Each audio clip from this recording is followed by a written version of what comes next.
Di balik kecerdasannya dan keberaniannya mengkritik pemerintah, Salsa Erwina ternyata punya masa lalu yang miris. Dia tumbuh tanpa cinta dari kedua orang tuanya yang membuatnya mengalami depresi. Yuk kita bahas sekilas kisah hidupnya. Salsa tumbuh dalam dysfunctional family. Ini adalah kondisi keluarga yang tidak sehat dan toksik. Di Instagramnya, Salsa pernah bercerita bahwa dia dan saudaranya tumbuh tanpa cinta dari ayah dan ibunya. Ayahnya tidak bertanggung jawab, bahkan tidak pernah hadir sebagai sosok ayah sepanjang hidupnya. Dan setelah orang tuanya bercerai, ibunya menikah lagi. Hal itu membuat dunianya semakin bergeser. Seluruh perhatian ibunya beralih ke suami barunya, sementara dia dan saudaranya dituntut menjadi anak penurut, tidak banyak maunya, dan tidak boleh membuat ibunya lelah. Mereka dituntut untuk menjadi anak baik karena ibu mereka sudah bekerja keras. Tekanan-tekanan emosional ini membuatnya bertanya-tanya, kenapa saya dilahirkan tapi tidak dicintai? Itu juga membuatnya begitu mendambakan cinta dan mencari cinta kemana-mana, sesuatu yang harusnya dia temukan di rumah. Rasa kurangnya kasih sayang ini pun membuat dia depresi dan menyakiti diri sendiri saat beranjak dewasa. Di sisi lain, dia juga tumbuh menjadi anak yang mandiri. Yang lebih miris, ayahnya tidak pernah ada untuknya sekalipun. Justru dia lebih sering meminta uang padanya, bahkan saat dia masih kuliah. Dan sebagai anak yang haus akan kasih sayang, dia tidak pernah menolak permintaan sang ayah. Salsa mengaku dia memberikan uang karena ia ingin merasa dibutuhkan dan merasa berarti. Bukan cuma ayahnya saja, ibunya pun begitu. Ketika dia merantau, ibunya sangat jarang menanyakan kabarnya atau bagaimana pekerjaannya. Kalau ibunya menelpon, ya tujuannya hanya untuk minta uang. Meskipun keuangannya belum stabil, dia tetap mengirimkan uang untuk sang ibu. Dengan harapan, ibunya akan berubah menjadi lebih perhatian padanya. Ironisnya, pengabdian Salsa sebagai anak nyatanya tidak pernah bermakna baik itu bagi ibunya maupun ayahnya.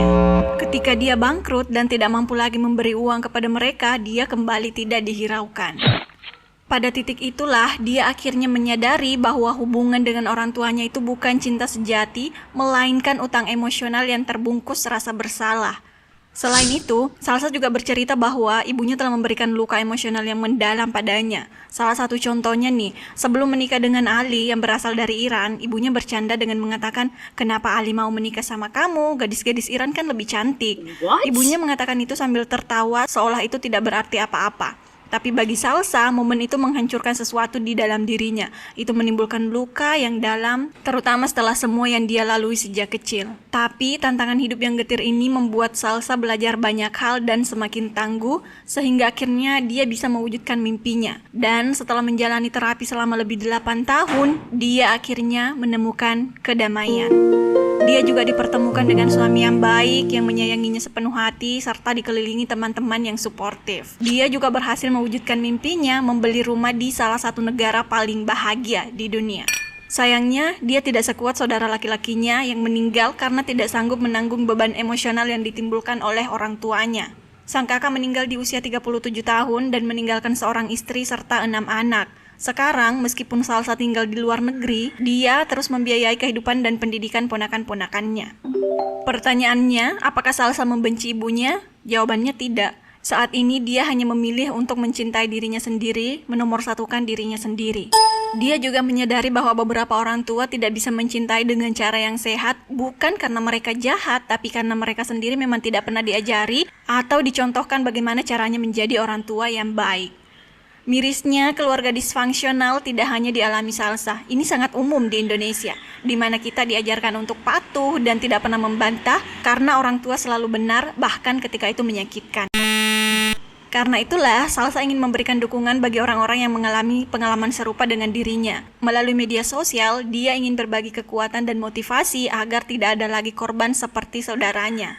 Misi utamanya adalah berbicara untuk para gadis yang terluka di dalam tubuh orang dewasa agar mereka bisa sembuh dan menjalani hidup yang mereka impikan. Bagi kalian yang merasa relate, cus aja ke channel podcast Salsa, namanya Jadi Dewasa 101.